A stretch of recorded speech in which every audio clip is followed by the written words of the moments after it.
All right, we're going to cut the music, though I kind of want to have a dance party after this. So welcome. Happy Financial Literacy Month. April is a big time here. Well, She Money, we barely started She Money. We actually officially launched in November of last year. But thank you if you're already a subscriber to She Money newsletter here on LinkedIn. And Carrie will post it in the chat, as well as an Ask Carrie newsletter on LinkedIn. So my name is Jacki Zehner. I have, a long history around money. I studied finance. Oh my gosh, I'm embarrassed to say, like 40 years ago. Could it be that many years? Almost, I think. 35 years ago. I went to Goldman Sachs when I graduated from the University of British Columbia. I had a 14-year career at Goldman, where I think I still hold the record as the youngest woman and first female to make partner in 1996. And I am what you call ridiculously, insanely passionate about money, and especially the intersection of women and money and power. And it is Financial Literacy Month, and we are very excited to be having a really special conversation with a friend, someone I've known for a very long time, though we couldn't figure out the very first time we met when we recently chatted, Carrie Schwab-Pomerantz. And Carrie, if you don't know her, again, I encourage you to follow her here on LinkedIn. So Carrie is the board chair and president of the Charles Schwab Foundation, senior vice president of Charles Schwab & Co., and board chair of Schwab Charitable Donor Advised Fund. She's an author of 2 books.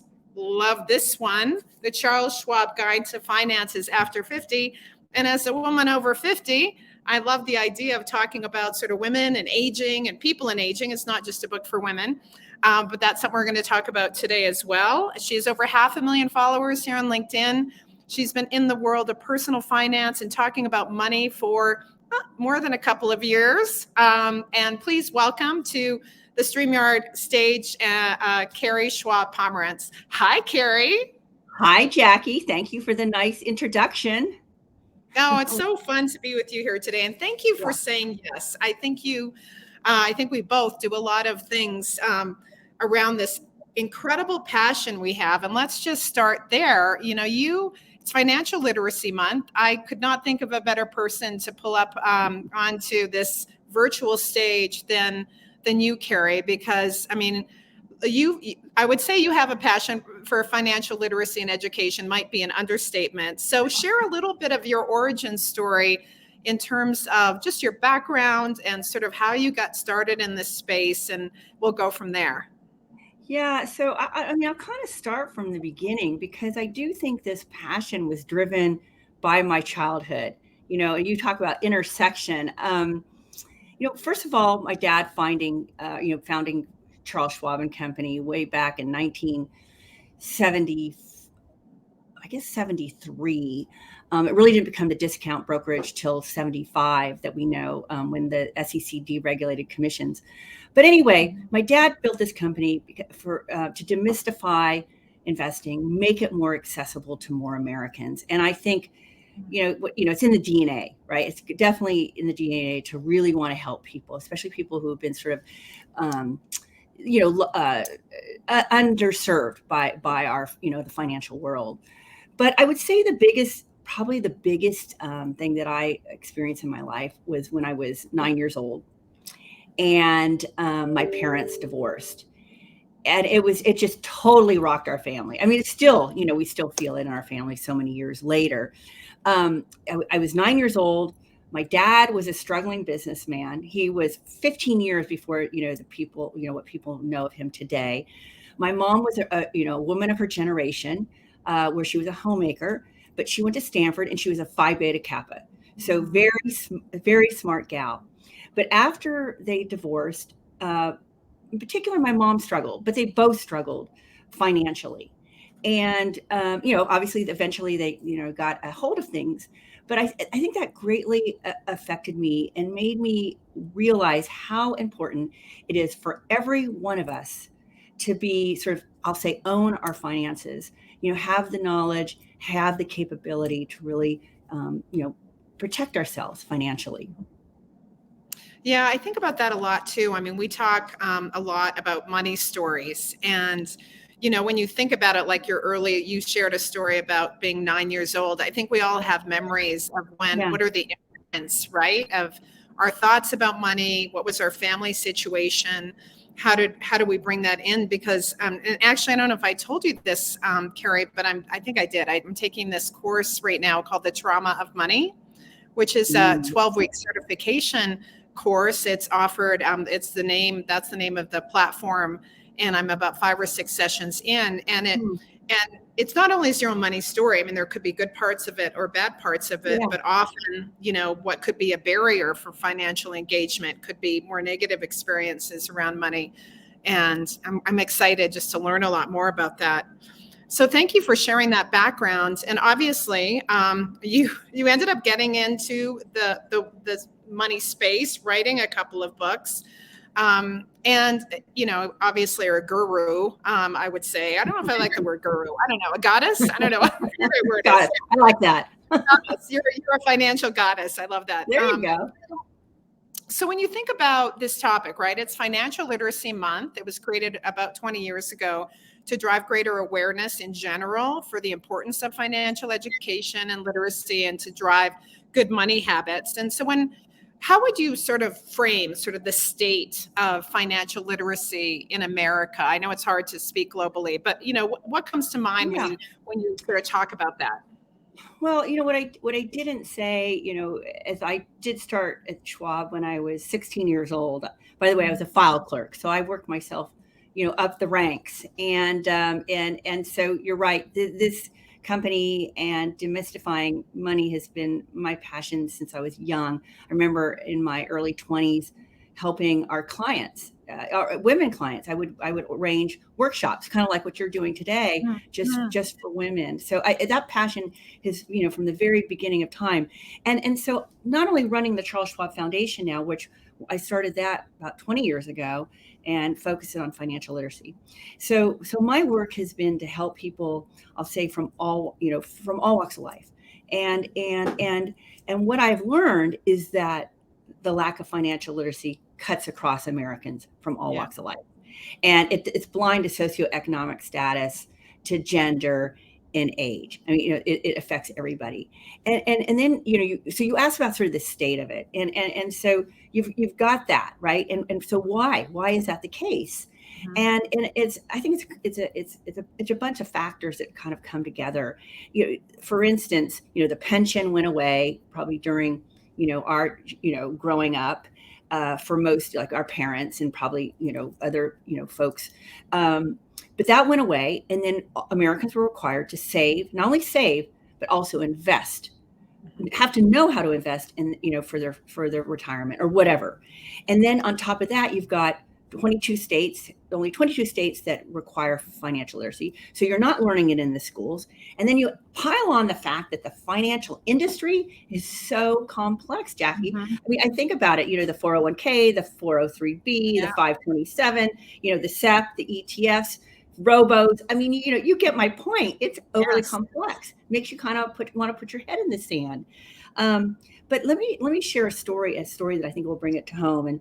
And so about, I don't know, 15, 20 years ago, I was introduced to a woman from a very large financial institution who had created this, I'll call it, I guess, an association or a networking group of women who worked for this company and women who had retired from the company. And it was, to bring everybody together. And so she had a passion for women and I did. So we were introduced, we spoke for about an hour. And at the end of that conversation, she was hinting that she wanted me to be the kind of the spokesperson for around personal finance for these women. And I said, Janet, what? Why would you want me, or somebody from Charles Schwab to come talk about personal finance when you all are, the titans of Wall Street? And she said, Carrie, so many of us made salaries the size of CEOs, and we squandered away and have nothing to show for it. And, again, if people of this stature aren't saving and investing, how can we expect everybody to do that? And so it just confirms how important it is for every one of us to not only have the knowledge, but the discipline to take care of ourselves, because it is the bedrock. Financial literacy, financial capability, is the bedrock to financial security and economic mobility. And I know you know that too. Yeah, but I would agree with you, Carrie. I mean, one of the reasons I created She Money at my ripe old age with our incredible team is I was hearing story after story of folks, and to use, obviously I spent a lot of time with women, She Money, hello. Yeah. That's sort of obviously as a self-identifying, and as a woman, as self-identifying woman, I care deeply around women's financial well-being and other people and the world in general. And I found the same thing. I mean, even at Goldman, even me personally, I spent so many years, and I think this is so true. People spend so much time earning, right? Yeah. And that is a big part.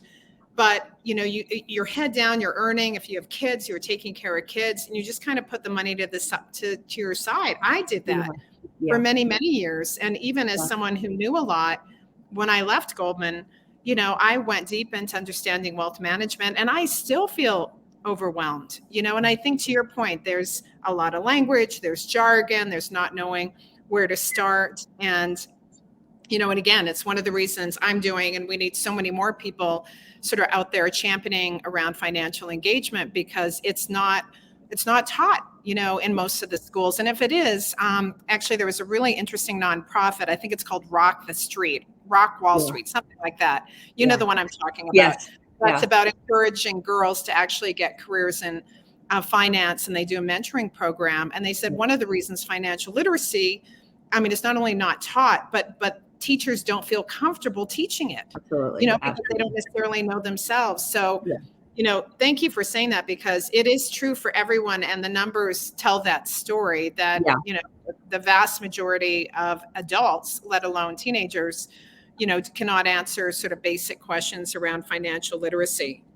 And I hate that word, literacy. It feels so judgy. I think you said capabilities, which I kind of love. And that's what we refer to as when I was on the Obama Council, and he called it the U.S. or President's Advisory Council on Financial Capability.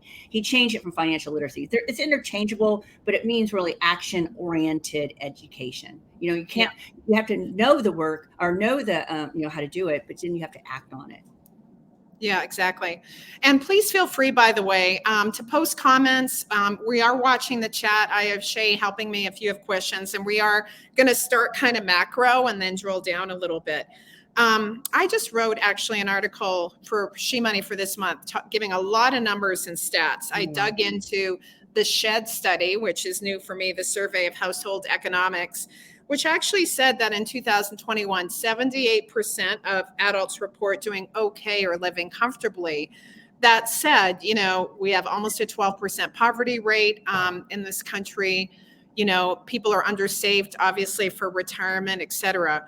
So when you think about sort of the state, what are measures that you look to and your foundation looks to as well to sort of give you indications of, kind of the how is the average is kind of a tough one too, but what are some of the things that you look at as a measurement of how well the wellness, the financial wellness of Americans today? Well, you hit on a lot of, you hit on statistics, and I know your newsletter did too, but I'll just share some more that, we look at, and you alluded to one, and that was the FINRA study, the financial capability study in 2019 that said 66% of Americans could not answer correctly 5 very basic financial questions. And that I know the authors of that. There's some professors and so forth that came to that. And so that's one way of understanding, what people's knowledge is. So 66% can't answer them. That's a pretty big percentage. And you mentioned about also many Americans not having in your newsletter having an emergency fund of $400. At Schwab, we also conducted another study in addition to that, and that 57% of Americans can't come up with $1,000. And while that's, twice as much or more than twice as much than the 400, still, if you think about what things cost today, if a car breaks down or you have a medical issue, whatever it may be. And then the other one you alluded to, which I think is pretty scary, and that is, and this is just a recent one from the Census Bureau this year, that half of Americans over 55 have zero savings for retirement. Zero. Half. And so that, we know that retirement is going to be the most expensive thing you will ever face in your life. And unfortunately, Social Security just doesn't cut it, especially, if you're in more expensive cities. And then here's one last statistic I'd like to share. And that is, and this is recent last year, that the American Psychology Association said that 65 Americans say that money is considered their biggest stressor. Mm-hmm. So you asked about how people are doing, and I would say, obviously there's many people doing well, but there's a lot of people in hardship, or if they do have some, somewhat of a crisis or a situation in their family, could be in a hardship. Yeah. Well, thank you. And those numbers scare me. And frankly, again, it motivates me so much to do what we're doing because, I'd love to live in a world where, the government, I'm a Canadian, and there's a lot greater levels of social support in Canada. That said, it's still not everything. And to your point, we have inflation, the cost of living, and especially, under saving for retirement is something, it's, that I think about a lot. I have an older, a lot of my mom's still living. But I think about that a lot. Like, what is it, planning and living on fixed incomes. So we had a question in the chat about what is financial wellness, and I'd be curious how you define it. I mean, we talk about, and I don't know if we can post it in the chat, Mwange, I hope I pronounced that right. Sort of financial wellness, it's different. People describe it differently, but I use it as how is your money serving your overall kind of wellness, and that your ability to provide for your essentials and have discretionary funds to provide for yourself and your family in a lot of different categories. And if you look up a wellness wheel, we tend to think of environmental, social, relational, occupational, environmental. I don't know if I said that. These different areas of wellness, and how much money you have, obviously very much influences all of those areas of your overall wellness. I mean, if you don't have enough resources, can you afford a therapist, or in the States, even afford health insurance? So money is often thought about as a spoke in the financial wheel, but we kind of put it at the center of the wheel because it's its own thing. And, how much money you have deeply informs your ability to take care of yourself and your family and all these other categories of wellness as well. Would you add anything to that, Carrie? Yeah, if you don't mind, I mean, I think maybe I misunderstood the question, but people do say, what does financial literacy mean or financial capability mean? And to me, it's the knowledge and the action to know how to budget. And by the way, a lot of Americans don't even know how to budget. And we've done so many studies. It's amazing. So knowing how to budget, and living within your means, knowing how to save, or, actually doing it, saving and investing, and then using debt wisely.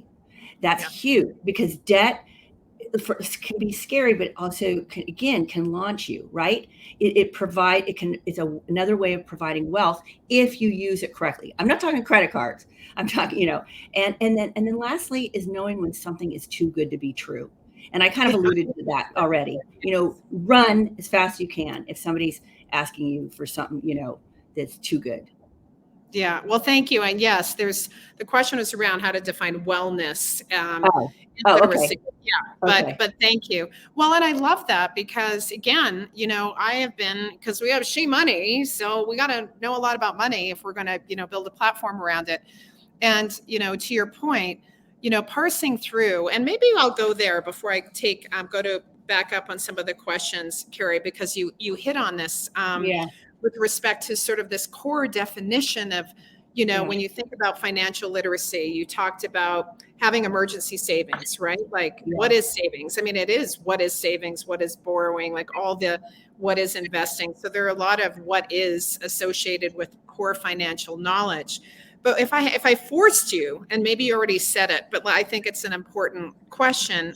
If I force you to make a short list of the top, let's say 5 things that every person should try to do from a financial perspective, let's just say adults, right? Yeah. What would you say? What would be on your top 5 list? Well, first of all, just know that building wealth takes time.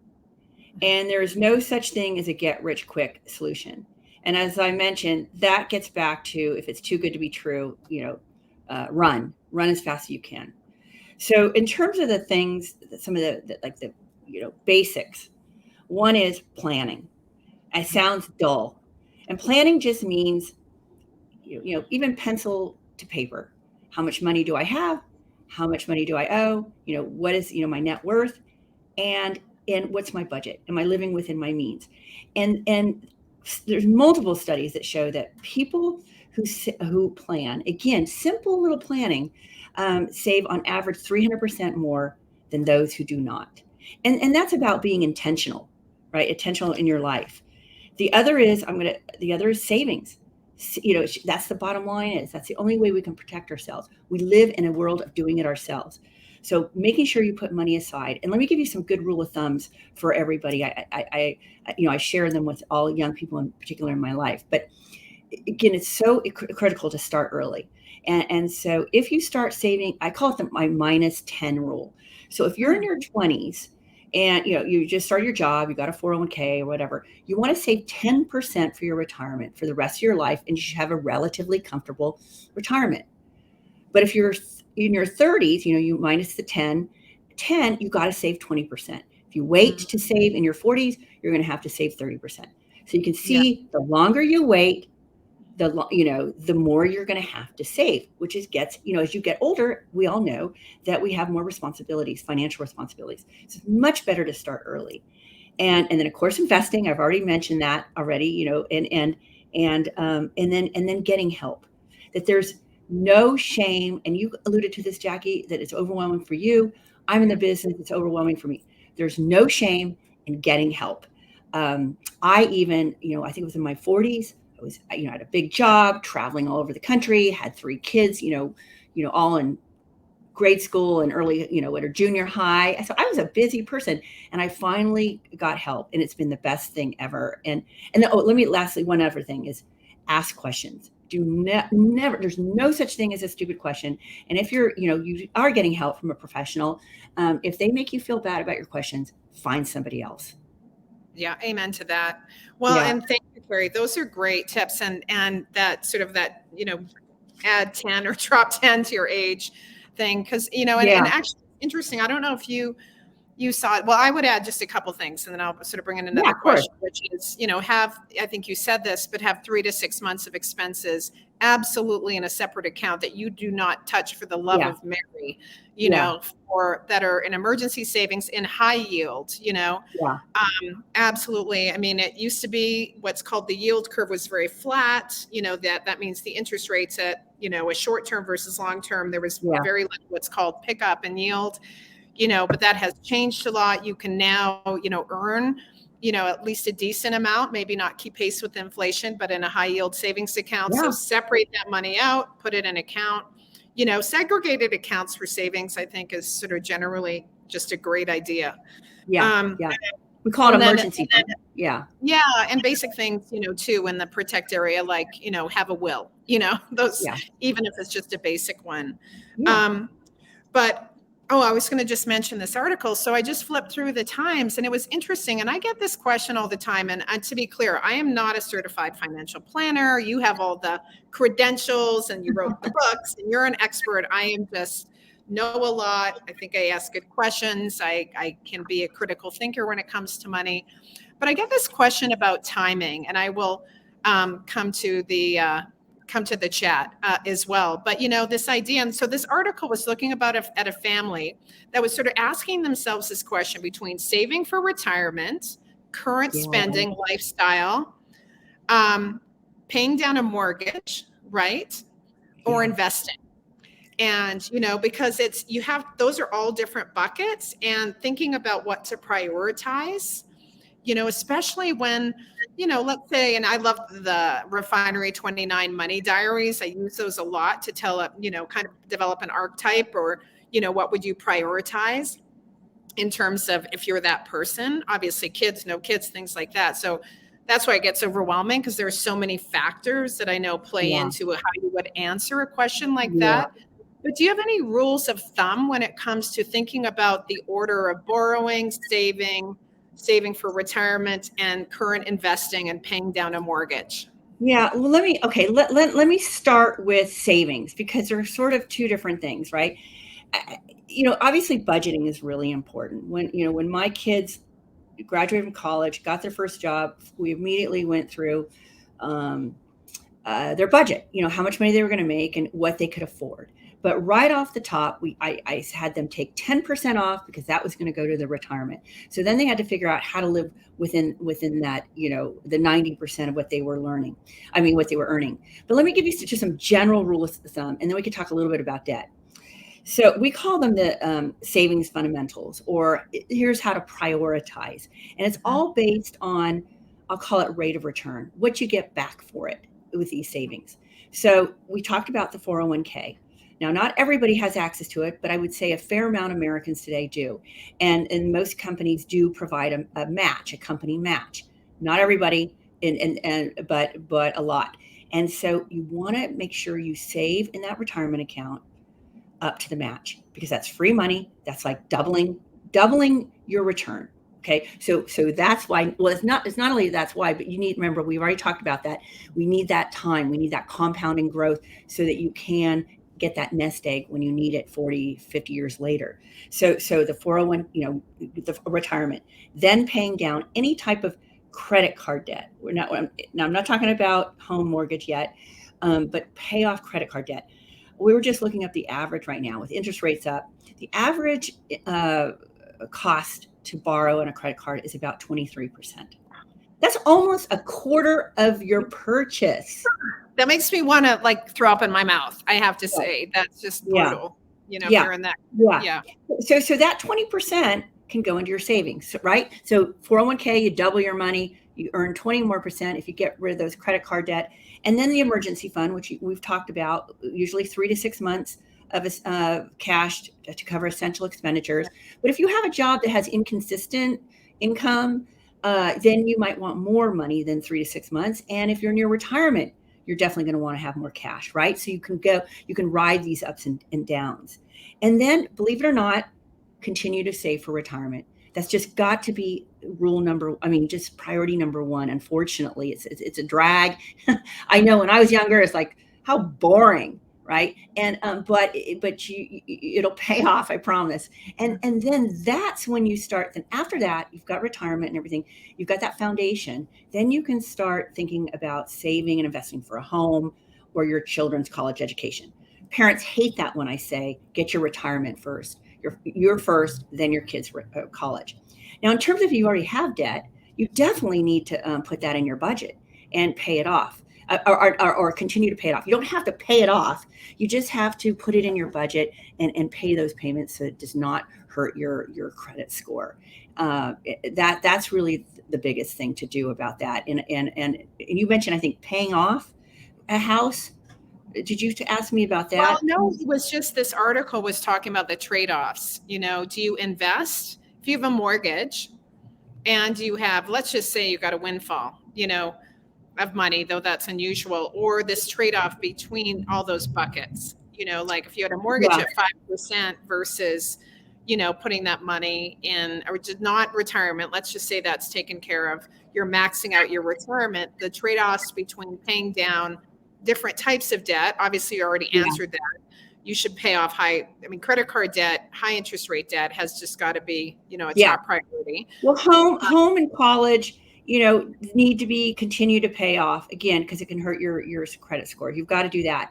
Now, you mentioned having a windfall. Let's just say and this also applies to people who are in retirement. They're thinking, okay, I've got, I don't know what, I'm just making this up, $200,000 of cash. And if I pay off my home loan of $100,000, then I'll never have to worry about that payment.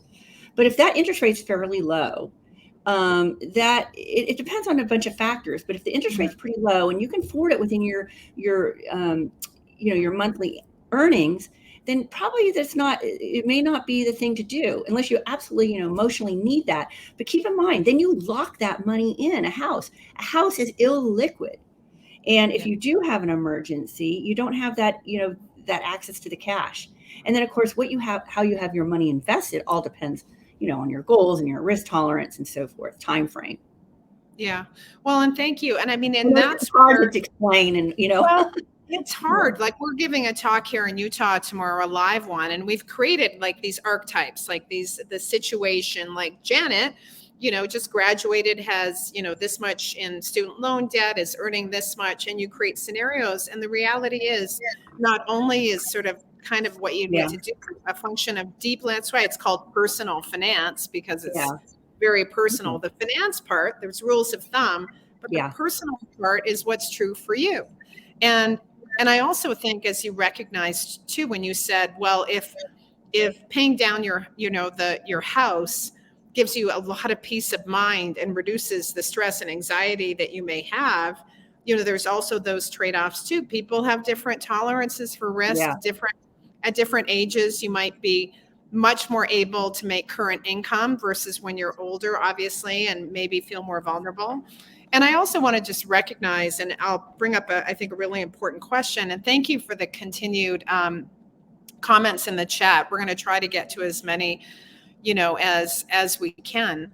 But this idea that it's, a lot of folks, millions and millions of people in America, and it's not, at all income levels, can barely, just make ends meet right now. And I just want to deeply recognize, that it is a time with inflation and the cost of living, especially live in cities, that, having extra money to invest or to do a lot of these things and is in and itself a privilege for yeah, just a lot of folks, and not, yes, you it's just just not that yeah, accessible. So I just right, wanted to acknowledge that. And we're focusing yeah, on, some, then and deeply systemic reasons. And that sort of brings up this question I wanted to ask you, Carrie, around social and racial justice, and the financial lens to those are at the, have and always should be at the forefront of a yeah. conversation around this.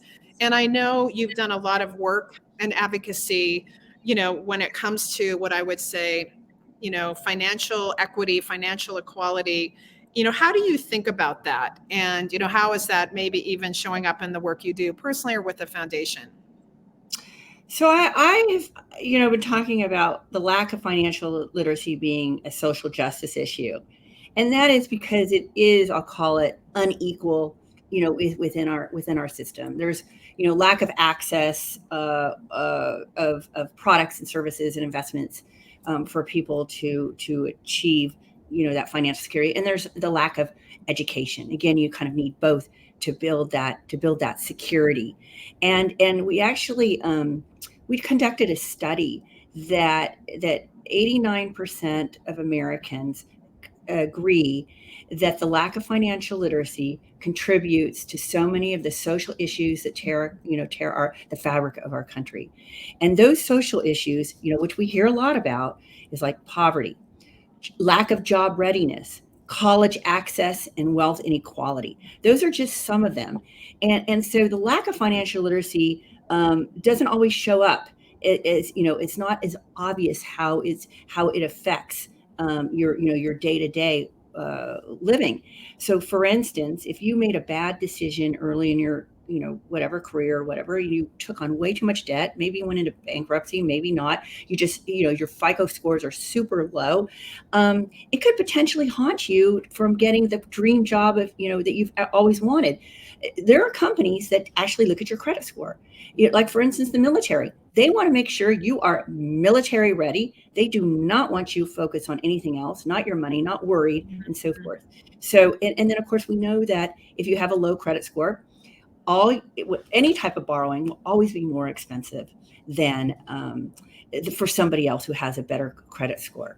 So it affects you. And then, as you mentioned, so few schools require personal finance as a high school graduation requirement, but only 10% of students in under-resourced schools have access to financial education. So again, the access to education, knowledge, that's so critical. Even, like I said, college access. A lot of young people said that had they known about debt, really understood it, they would have never taken out as many college loans as they did. And then a lot of young people actually drop out, not because school's hard, but because they run out of money and they're in such debt. So that's how it creeps into our society, unfortunately. And as we know, Jackie, I know you believe this too. It's a life skill. It's an absolute life skill that drives economic empowerment and mobility. And to me, it's sort of it's a game changer. It's an equalizer for everybody. Well, thank you. And yes, I mean, and there was a couple of questions in the chat about, why isn't it, there's more financial literacy and great quality. And again, financial education, I would say. I mean, you think of all the things we learn, as, throughout our education, all the way up to, college, but certainly in high school. And I think it's fair to say, and I ask a lot of people this question, where did you learn about money? Do you remember, where did you first learn about it? And usually it's in the home. And that I've yet to hear anyone say, oh my gosh, I had the best financial literacy course in class, in high school. I learned so much.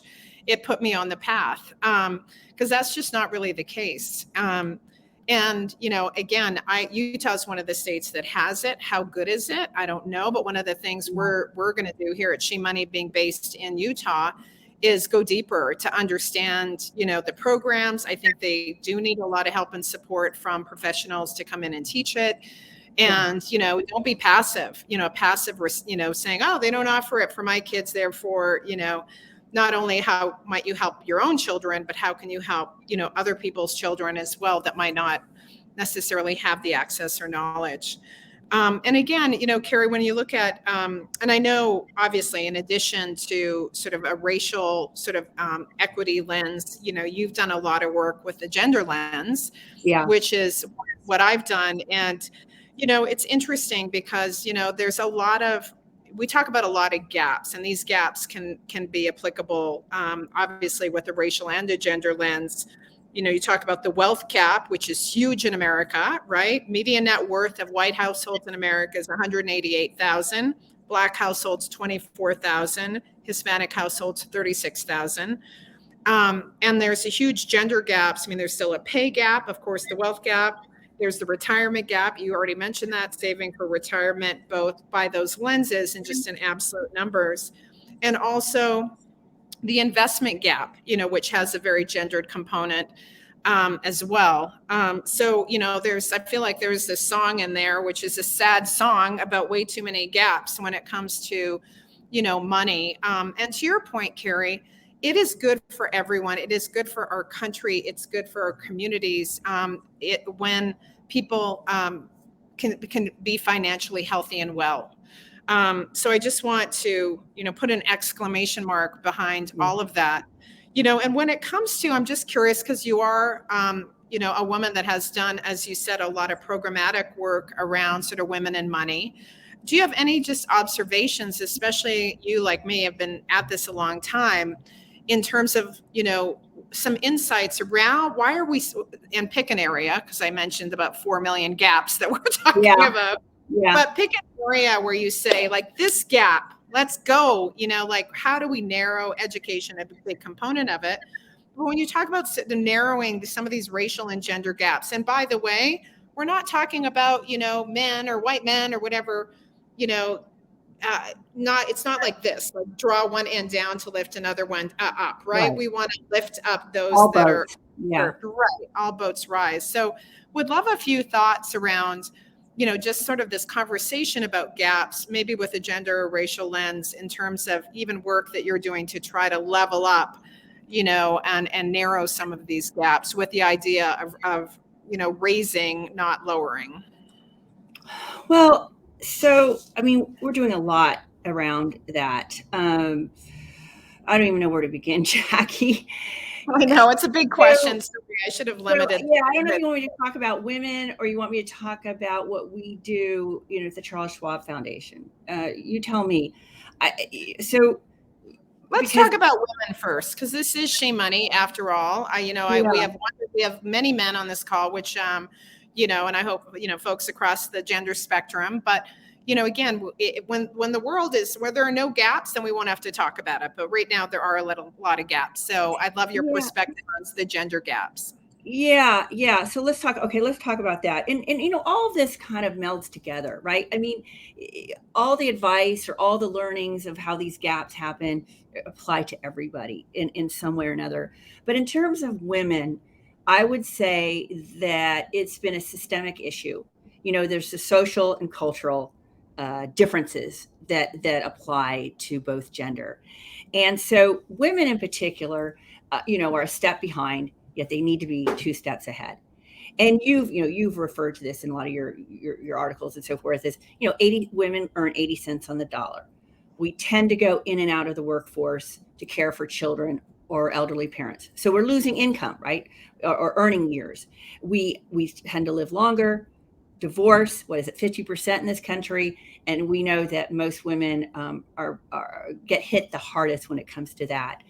And so what ends up happening is you put this all together, and women have more years to of retirement, but less money to save for it. So it's so important for women, for anybody really, again, to save and be very disciplined about it. Don't assume somebody else is handling it for you. Don't put your head in the sand. It doesn't have to be rocket science. So I call this sort of the macro micro, and that was the macro things. But this is sort of my call to action. You asked kind of for me personally, and that is the micro. Believe it or not, this lack of financial literacy, I'll call it, starts at home.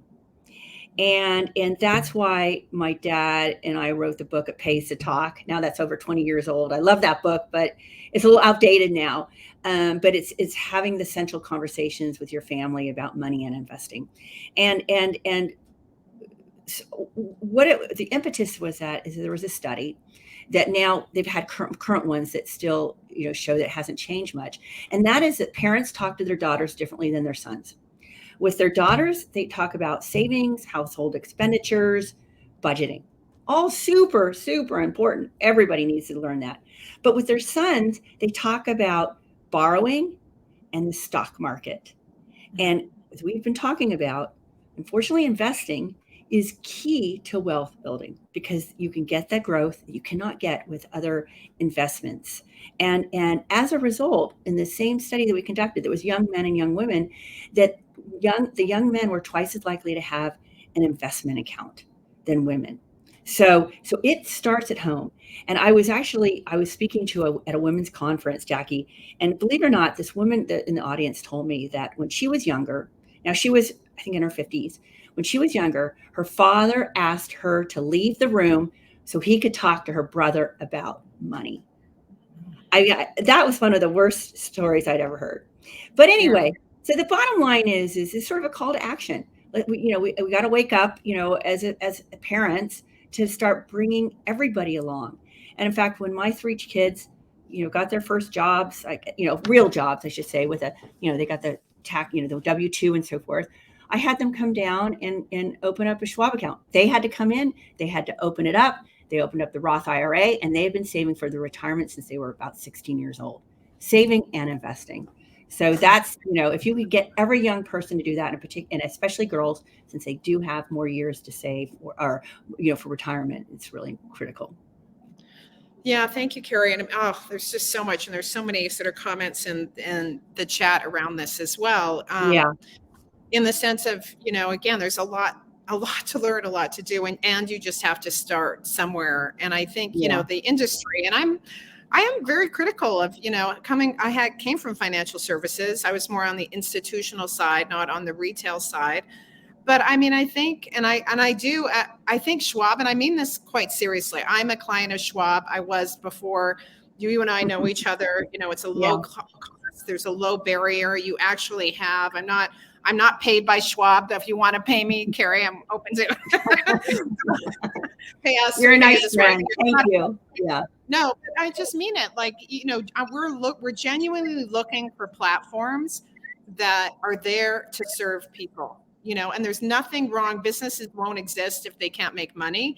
And there were comments in the chat. There's a lot of predatory behavior, and it's most often folks that are lower income that get penalized the most and pay the most for these kinds of services. I mean, you look at I went down the rabbit hole with payday loans, and I understand they serve a purpose. There's risk, but they, in my view, are absolutely predatory, and it literally made me weep. And in terms of folks that need access just to keep the lights on.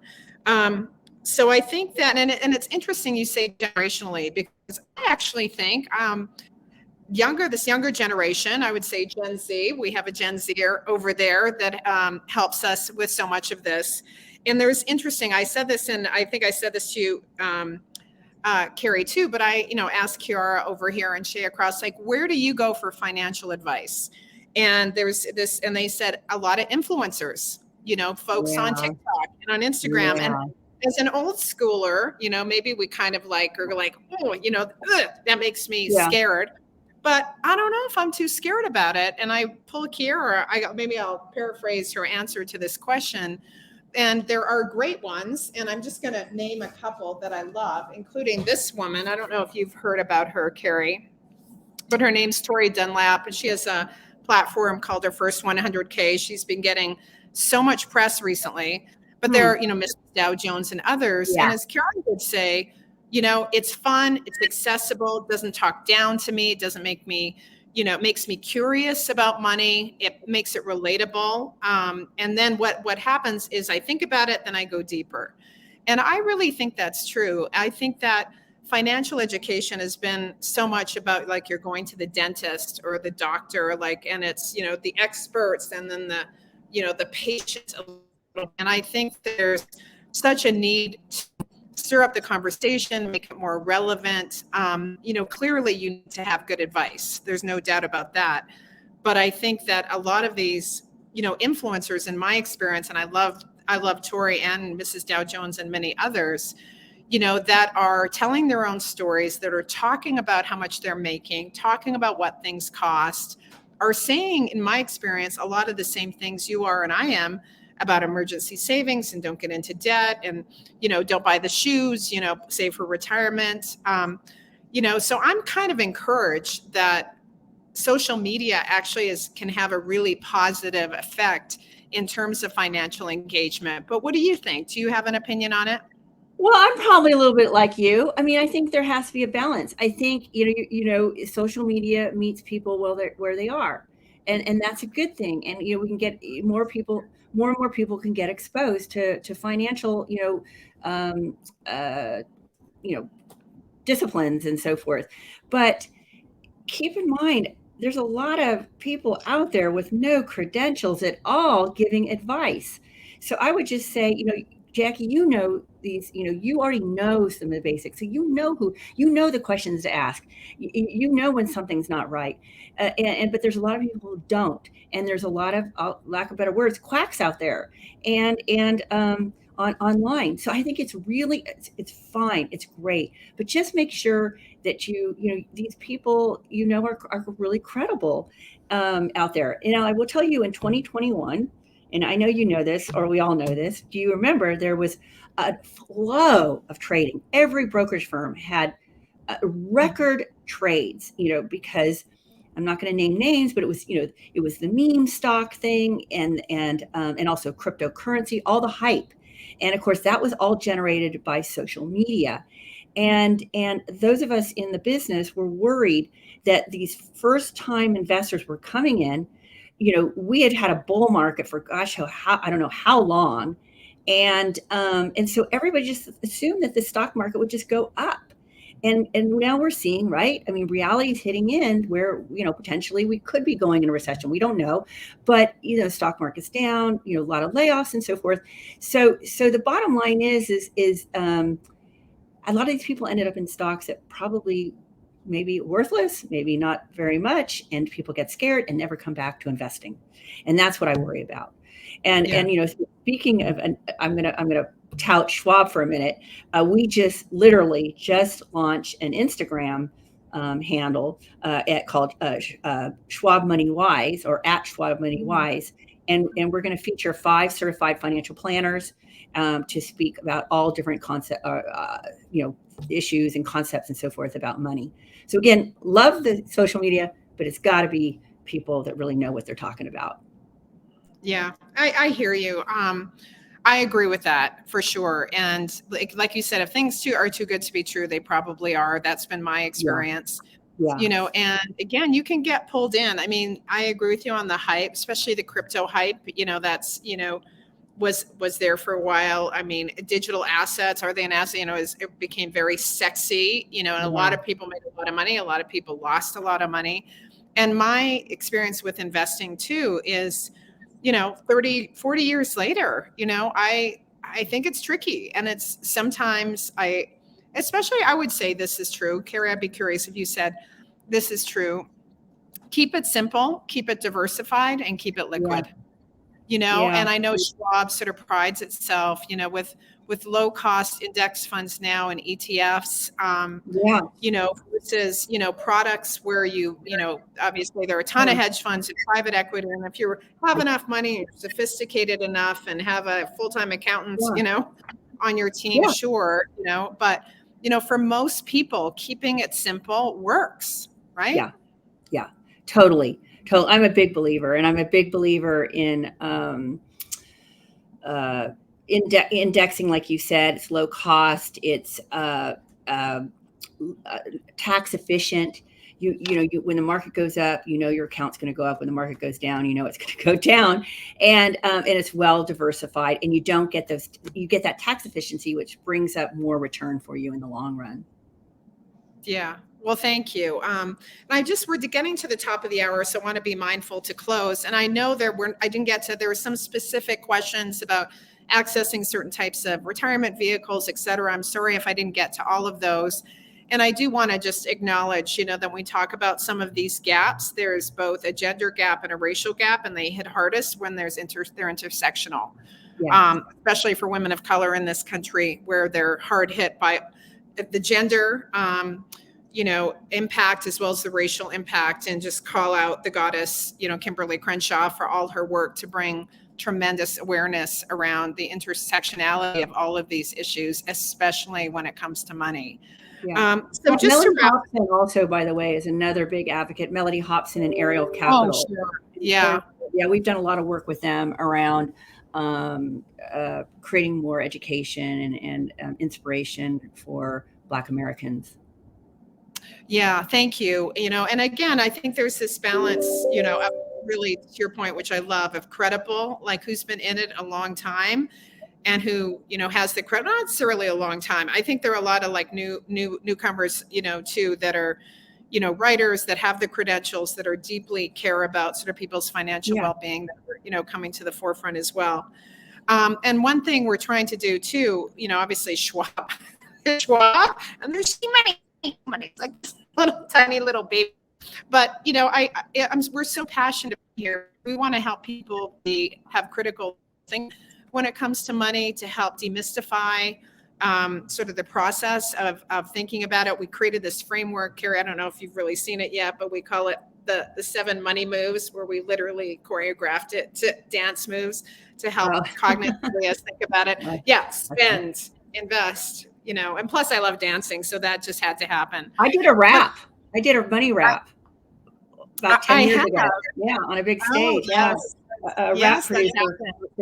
So anyway, go ahead.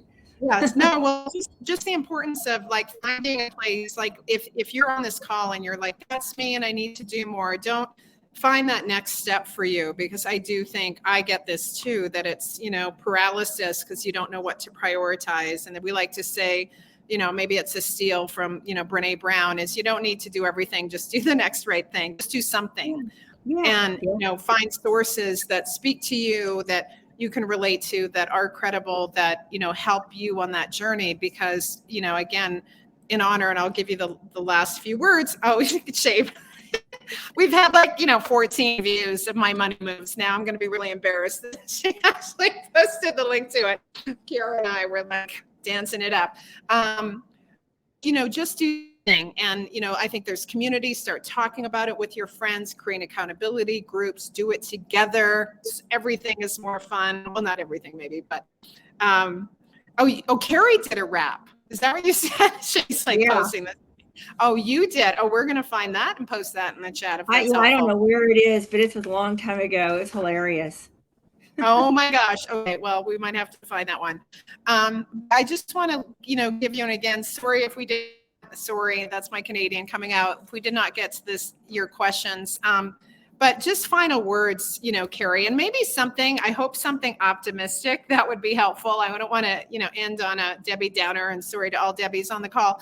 But, when it comes to Financial Literacy Month, is there hope for, in terms of progress, and anything you would just want to close with?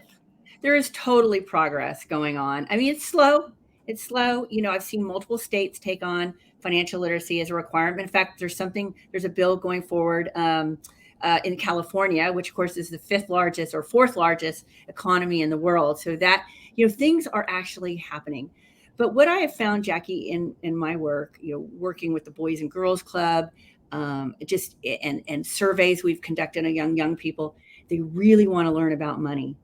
They're very, very interested in it. In fact, our Money Matters program at Boys and Girls Club was for 20 years the fastest growing program, where kids wanted that knowledge. And so that, to me, that's the first step. Unfortunately, we do have a gap, but like you said, there's so many good resources out there as well to learn. And unfortunately, we do live in a world of doing it ourselves.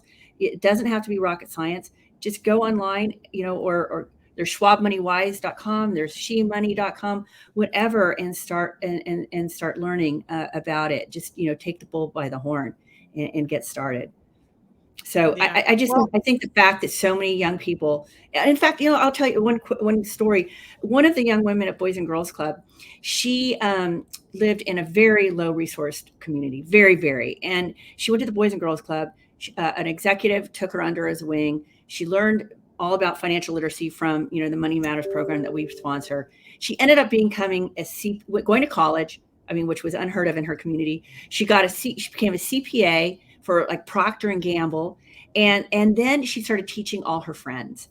And that to me is success, and makes me smile and hopeful for the future. I love that, Carrie. And I think, one of my favorite movies, my family's, is my husband and I, is like Pay It Forward.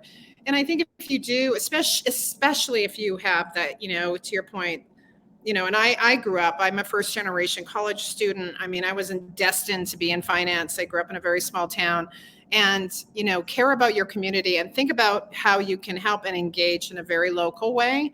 And again, people, as you said, there's so much financial stress that, is under the covers, behind closed doors, and, to be non-judgmental and to know that we're all in this together and want to be, support one another on our journey to financial wellness and to financial freedom is, something we can all participate in. So, Carrie, oh my gosh, this is so top of the hour. I think we might have to end with a dance party. Though that might be here you go. Thanks for joining, everybody. Carrie Schwab-Pomerantz, happy Financial Literacy Month. Thank you for joining us here on Show Money. Thanks for all who joined today. Really appreciate your time, and I hope you learned something. And we hope to see you again on another LinkedIn Live. And subscribe to all our socials and newsletters because, hey, we're very passionate about this, right, Carrie? Yeah, we are. We've got a lot of good stuff. Damn it, girl. We sure are. Okay. Thank you. Goodbye, everyone. Thanks for your time. Bye, Jackie. Thank you. Take care.